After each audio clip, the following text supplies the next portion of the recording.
There are a lot of Eagles fans that think linebacker is a big need for the team. But if you look at the pre-draft process and the interview process, they're basically only looking at guys late in the draft. So we'll see what the Eagles do. Brendan Albert is here. I am Adrian Fedke. We're on to linebacker rankings. The way the Eagles play football, 5 secondary players at a time, 2 linebackers at a time, not really that big of an issue to get a linebacker, I don't think. I mean, I hear you. Like it's one of those things where in Jim Schwartz's defense, because you have Malcolm Jenkins who can really play as physical as most outside linebackers. Yeah. It's like, schematically, it's like, oh yeah, you only have 2 linebackers. Yeah, because Malcolm can kind of play a lot of that role there, especially more to the field side, and still be physical enough to support the run. But eventually, you have to put linebackers on the field, especially when you look in the division, Adrian. The Cowboys are going to run the ball with Zeke. The Giants are going to have to run the ball with Saquon. And then Darius Geis is coming back because no one saw him last year in his rookie year. So you look at 3 running backs that are pretty darn good. You have to expect the teams are going to be physical. And you know what? The Eagles' depth at linebacker isn't great. Yeah, the depth is definitely not great, which is why I can see them drafting somebody. I don't think they'll draft somebody high. I think it's going to be like 4th, 5th, 6th round, something like that.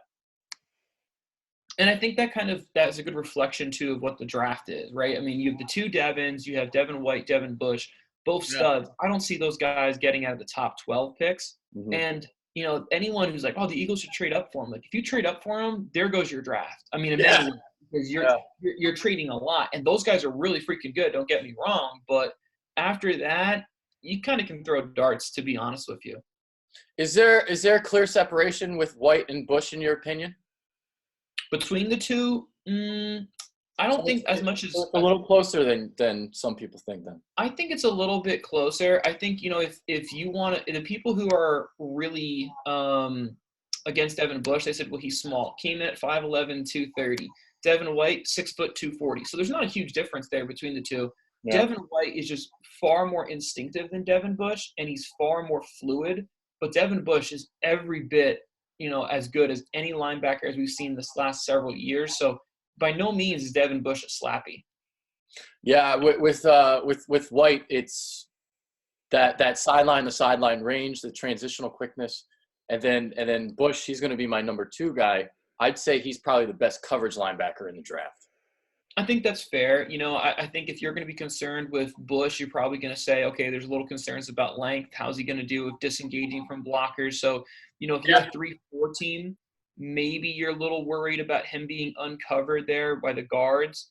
And I think that's probably a fair concern. But Devin White, I mean, he's so freaking fluid. He came in as a running back to LSU, super athletic. So these 2 guys, Adrian, Devin White's my number 1. Devin Bush is my number 2. I don't think anyone had anything different than those 2 guys in their top 2.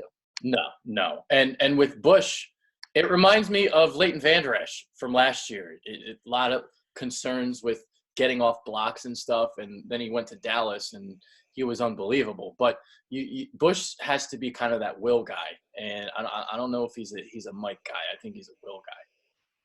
Yeah, I think that's totally fair, to kind of say there. But you know what? To be honest with you, if I'm in the top 12 – and I'm looking for a solid pick, a guy who I know is going to be a good football player, either one of these guys, I would be shocked if aren't in the league still after 6-7 years. Yeah, these are definitely high floor guys that you can be very comfortable with. Okay, so number 4, you're going to have Mack Wilson here? So number 3, I have Mack Number Wilson. 3, I should say. I said number 4. My bad. Yep. Number 3 is Mack Wilson. And the thing I'll say about Mack Wilson is, as far as an athlete and everything that you would want in a linebacker, he checks those boxes except for one thing, keying diagnosing. He's just too slow sometimes at reading the plays. And, as a linebacker, if you're a step slow in college, you're really going to be 2 steps slows in the NFL because the plays are going to happen so much faster and guards are going to be able to get on top of you. Mack Wilson's a guy who will probably end up going in the 2nd round. But I tell you what, Adrian, if we see the 2 Devins go in the top 12, don't be surprised to see Mack Wilson go, let's say, 33 through 40, because I think the linebacker push just going to slide him up a little bit more. If he's there in the 2nd round for the Eagles, makes a ton of sense. Yeah. But I wouldn't be surprised to see him gone by that point either. He's another one that's very, very comfortable in zone coverage. I don't think he's as good as Bush, though. in coverage though. No, he's nowhere near the same athlete. He's a fine coverage guy. Don't get me wrong, but my biggest concern I have with him is just he seems a step slow. And if you're a step slow again in college, I'm worried you're going to be 2 steps slow in the NFL. Yeah. All right, number 4. It's going to be Blake Cashman from Minnesota. This was a guy that had a really strong combine, and the tape's okay. So he's going to be my number 4 guy out of Minnesota. That's fine. I mean, again, I think this is a great example here, guys, of really what the draft is. The draft is everyone's personal opinions, know, and when you get past the top 3 of the linebackers, bunch of question marks. Yeah, I had trouble. Like, I don't know who the hell to fucking pick. Yeah. Now, my number 4 guy is going to be Jermaine Pratt out of NC State, former safety, so he's got really good range. He's very, very athletic. The knocks on him is, he's not as instinctive as you would like, especially when it comes to run fits. He seems a little bit slow. Now, getting into pass, no problem here. But getting into the run, sometimes it's a little bit like, wait, I think I have to go B-gap. It's like he's taking a step, thinking, and then taking another step. Mm-hmm. But if I'm going to be that glass is half full, I'm going to say, yeah, because he was a natural safety. He's pretty recent a linebacker. So he's my number 4 guy. He's going to be a guy who I think Adrian will be there on day 3. If you want to take him, in the 3rd or 4th round, that's fine. But I do think he's got a little bit more of a project than the other 3 linebackers here. All right, number 5, you can just pretty much pick a guy out of the hat. But I'm going to go with Bobby Okereke out of Stanford. I hope I pronounced that last name right.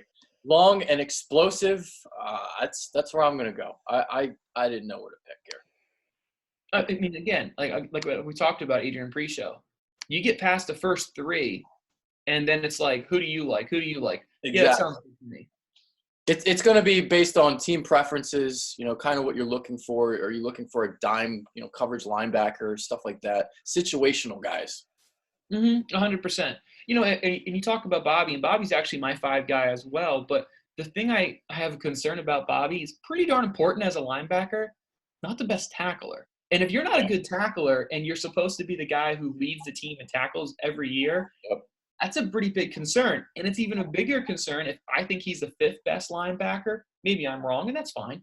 But if I think he's in contention for being the 5th best linebacker, that should tell you folks how bad this linebacker class really is. Yeah. So those top 2 guys probably going to get drafted in the top 20, might even get drafted in the top 15. And then after that, maybe you get a guy going the 2nd in Mack Wilson. And then after that, it's who the hell knows? Exactly.